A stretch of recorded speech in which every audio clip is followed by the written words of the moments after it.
ইরানে আমেরিকা এবং ইসরায়েল যে আক্রমণটি করেছে সেটা একদমই একটা ইল্লিগাল আক্রমণ এবং কোনো প্ররোচনা ছাড়া যেটা করেছে। আমেরিকান স্বার্থের দিক থেকে চিন্তা ভাবনা না করে ইসরায়েলের অ অ প্ররোচনায় বেসিক্যালি বেঞ্জামিন নেতানিয়াহুর প্ররোচনায় সেখানে ওরা আঘাত করেছে। ইরানের যে আপনার ওদের যে স্ট্র্যাটেজি ওরা যেভাবে করে পরিকল্পনা করেছে সেটা শুধু সামরিক না, সেটার অর্থনৈতিক পরিকল্পনাটাও একদম সুদূরপ্রসারী। ওরা যে মূল জিনিসটা যেখানে আঘাত হেনেছে আমেরিকার ইকোনমিতে, যেটার ফল আমরা এখনো দেখতে শুরু করিনি, সেটা হচ্ছে গালফ স্টেট গুলোতে। প্রেসিডেন্ট ডোনাল্ড ট্রাম্প কখন যে কি বলে আমি নিজেও বুঝে উঠতে পারি না। সকালে এক কথা বলে, বিকেলে এক কথা বলে। প্রেসিডেন্ট বলছেন আগামী ২ থেকে ৩ সপ্তাহে যুদ্ধ বন্ধ হতে পারে। কিসের ভিত্তিতে যুদ্ধ বন্ধ হবে? মানে কি প্রাপ্তিতে যুদ্ধটা বন্ধ হবে? হরমুজ প্রণালী এখন পর্যন্ত যে অনিশ্চয়তা তৈরি হয়েছে, সেটি যদি থাকে এর মধ্যে গ্যালন প্রতি বিভিন্ন গণমাধ্যম বলছে $৪ করে বেড়েছে দাম। সেক্ষেত্রে হরমুজ প্রণালী বন্ধ রেখে যুদ্ধটা কি বন্ধ করা কোনোভাবেই সম্ভব হবে? দেখুন এখানে প্রেসিডেন্ট ডোনাল্ড ট্রাম্প কখন যে কি বলে আমি নিজেও বুঝে উঠতে পারি না। সকালে এক কথা বলে, বিকেলে এক কথা বলে। কিন্তু একটা জিনিস ফর সিউর এই যুদ্ধে পরে স্ট্র্যাটেজিক কিভাবে এগোতে হবে এই সমস্ত বিচার বিশ্লেষণ আমেরিকান স্বার্থের দিক থেকে চিন্তা ভাবনা না করে ইসরায়েলের অ অ প্ররোচনায় বেসিক্যালি বেঞ্জামিন নেতানিয়াহুর প্ররোচনায় সেখানে ওরা আঘাত করেছে। তো এই কথা আমি একটা টক শোতে শুনছিলাম এক ভদ্রলোক বলেছিলেন যে আমেরিকায় বিভিন্ন দেশে ভিয়েতনাম বলুন, ইরাক বলুন, আফগানিস্তান বলুন, তারা ট্যাকটিক্যাল ওয়ার উইন করে যাচ্ছে।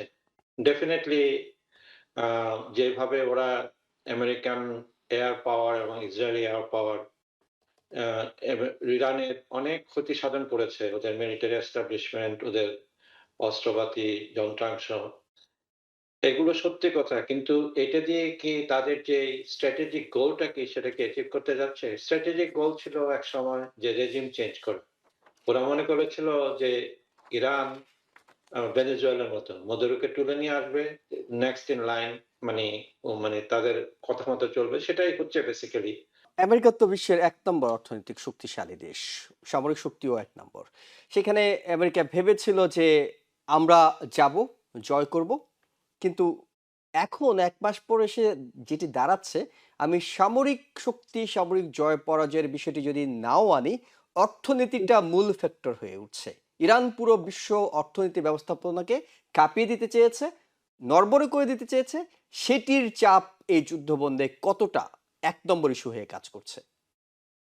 যেকোনো বিশ্লেষণের আগে আমি সবাইকে মনে করিয়ে দিতে চাই যে ইরানে আমেরিকা এবং ইসরায়েল যে আক্রমণটি করেছে সেটা একদমই একটা ইল্লিগাল আক্রমণ এবং কোনো প্ররোচনা ছাড়া যেটা করেছে। আমরা কিন্তু বিশ্লেষণের সময় এটা যদি না মনে করি তাহলে সবসময় মনে হয় যে দুটি ইকুয়াল পার্টি ফাইট করছে, কিন্তু তা না। ওরা কিন্তু ভিকটিম, ওরা অ্যাটাক হয়েছে। তো এই জিনিসটা খুবই গুরুত্বপূর্ণ এবং আমেরিকার মিডিয়াতে এই কথাটি অনেকটা আসেই না। আচ্ছা, ২ নম্বর কথা, ইরানের যে আপনার ওদের যে স্ট্র্যাটেজি ওরা যেভাবে করে পরিকল্পনা করেছে সেটা শুধু সামরিক না, সেটার অর্থনৈতিক পরিকল্পনাটাও একদম সুদূরপ্রসারী। ওরা যে মূল জিনিসটা যেখানে আঘাত হেনেছে আমেরিকার ইকোনমিতে, যেটার ফল আমরা এখনো দেখতে শুরু করিনি, সেটা হচ্ছে গালফ স্টেট গুলোতে।